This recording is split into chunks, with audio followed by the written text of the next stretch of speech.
Auf unserem Weg durch Deutschland sind wir wieder auf der Insel Wangerooge angekommen. Die Insel, die zu den ostfriesischen Inseln gezählt wird, obwohl sie eigentlich zum Wangerland gehört, ist eine der beliebten Ferieninseln. Wie alles hat auch Wangerooge eine Geschichte. In diesem Fall die der Festung Wangerooge. Wir begeben uns auf Spurensuche. Welche Spuren der Festung Wangerooge gibt es heute noch? Welche Spuren hat der Bombenangriff vom April 1945, wenige Tage vor Ende des Krieges, hinterlassen? Eine Reise über die Insel Wangerooge und in ihre Geschichte. Die Insel Wangerooge sollte schon im Ersten Weltkrieg den Hafen Wilhelmshaven schützen. Damals gegen Schiffe aus England. Im Zweiten Weltkrieg dann vor Flugzeugen aus Richtung England. Daher baute man sie mit Bunkern und Geschützen zur Festung Wangerooge aus. Wenige Tage vor Kriegsende kamen am 25. April 1945 482 britische, kanadische und französische Bomber der alliierten Luftstreitkräfte und warfen innerhalb von einer Viertelstunde rund 6000 Sprengbomben über der Festung ab. Die Folge waren über 300 Tote, Soldaten, Zivilisten und Fremdarbeiter und unglaubliche Zerstörungen. Wer Wangerooge besucht, steigt in die Inselbahn, um ins Dorf zu kommen. Die Inselbahn fährt durch die Salzwiesen entlang der Lagune. Kurz vor dem Dorf sieht man sie auf der linken Seite. Löcher gefüllt mit Wasser. Das sind Bombentrichter. Eine der Hinterlassenschaften der Bomber vom 25. April 1945.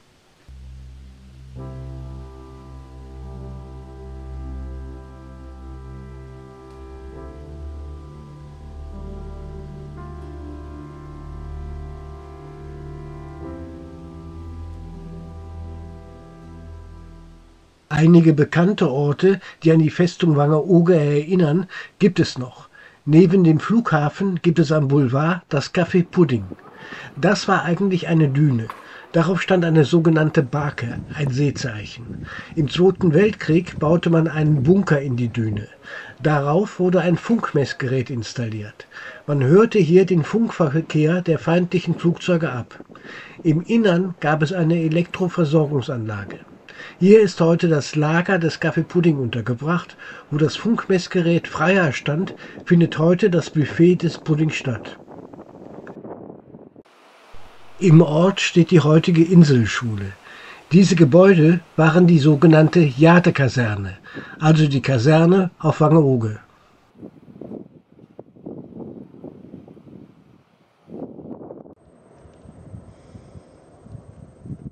Der da auf dem Fahrrad kommt, ist ein Original hier auf Wangerooge, eine Legende. Hans-Jürgen Jürgens. Er ist jetzt im Sommer 24, 98 Jahre alt. Man nennt ihn den Inselchronisten. Er hat ein mehrbändiges Werk über die Geschichte von Wangerooge geschrieben und er hat als Zeitzeuge versucht, die Geschichte der Festung Wangerooge aufzuarbeiten. Dabei ist ein Buch entstanden, Zeugnisse aus unheilvoller Zeit. Das Buch hat etliche Auflagen. Mehrmals in der Woche führt er durch den sogenannten Lazarettbunker, also ein Krankenhaus der Festung. Und er verbindet die Führung mit Ausflügen in die Geschichte der Festung und des Krieges. Der Sanitätsbunker, der liegt abseits der Straße. Ein schmaler Fußweg führt dorthin. Die Tarnung des Bunkers kann man gut sehen. Der Bunker ist nicht allzu groß.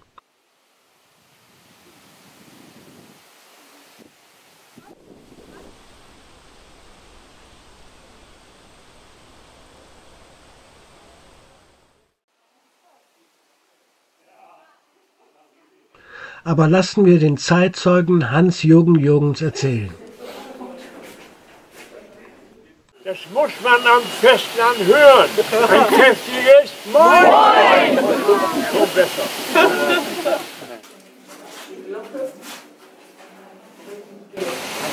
Etwas Zeitgeschichte müssen wir machen. Also am Ende des Zweiten Weltkriegs, wann war das? Ja, schon.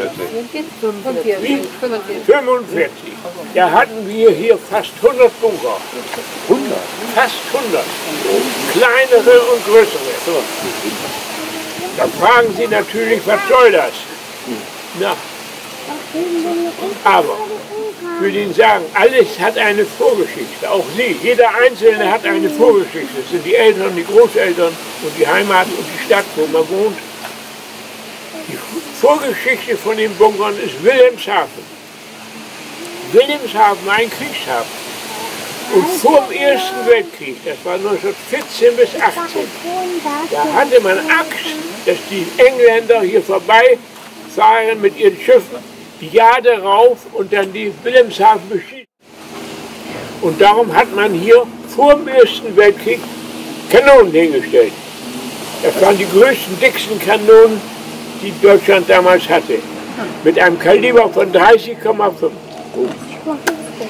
Aber die Kanonen sind hier gewesen und die Engländer sind nicht gekommen. So ist es. Im Zweiten Weltkrieg, der war von 1939 bis 1945, hat man wieder Kanonen aufgestellt. Wieder wegen Wilhelmshaven. Es waren keine Kanonen gegen Schiffe, sondern gegen Flugzeuge. Flugzeuge. Alle haben es nicht gewusst. Einer hat es gewusst.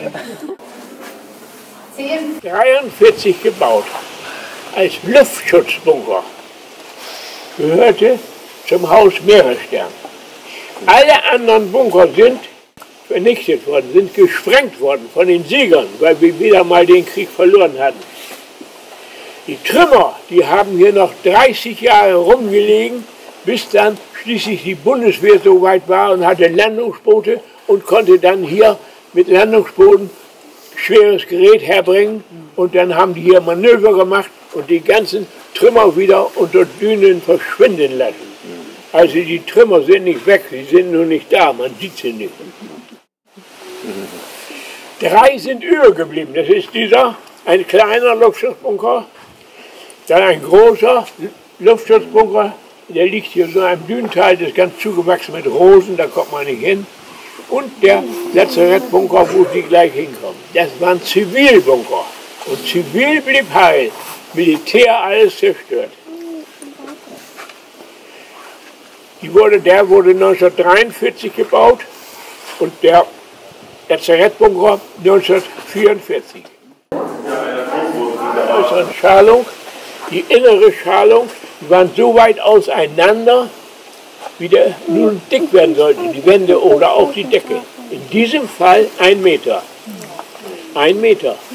Der Bunker, der Lazarettbunker, wo Sie gleich hingehen, der ist 1944 gebaut, also nur ein Jahr später, der hat schon 3 Meter dicke Wände. 3 Meter. Und dann noch Eisen drin. Und dann die Decke auch, 3 Meter. Das machte man, weil der Bombenkrieg zunahm und die Städte wurden all zerstört.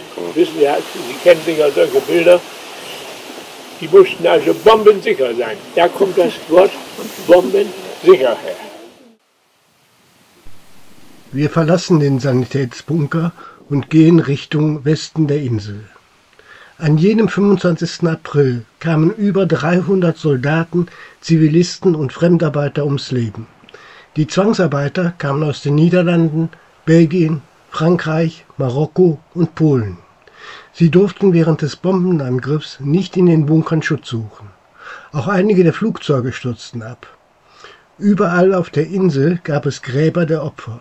1951 schuf der Volksbund Deutsche Kriegsgräberfürsorge hier in den Dünen einen Ehrenfriedhof. 283 Tote wurden hier zusammengebettet.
Etwas außerhalb des Dorfes, in den Dünen, gibt es ein weiteres Kriegsgrab. Da hinten markiert ein Kreuz die Stelle. Hier stand der Befehlsbunker des Inselkommandanten. Von hier wurde die Abwehr koordiniert. Eine Bombe traf den Bunker. Es war ein Volltreffer. Im Bunker starben 20 Soldaten und Marinehelferinnen. Man konnte ihre Überreste nicht aus dem völlig zerstörten Bunker bergen. Er wurde versiegelt und zum Kriegsgrab erklärt. Das Ehrenmal Hartmannstand.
Wir gehen zurück ins Dorf.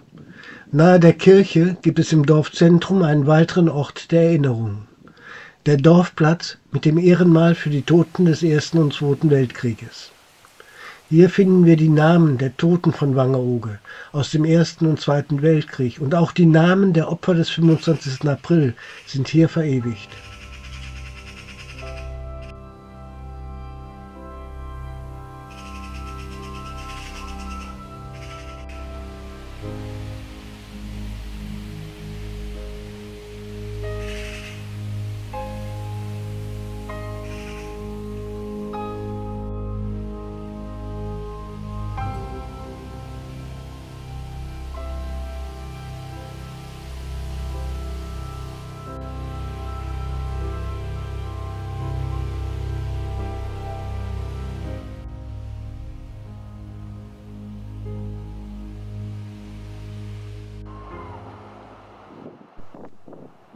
Die Spuren der Festung Wangerooge.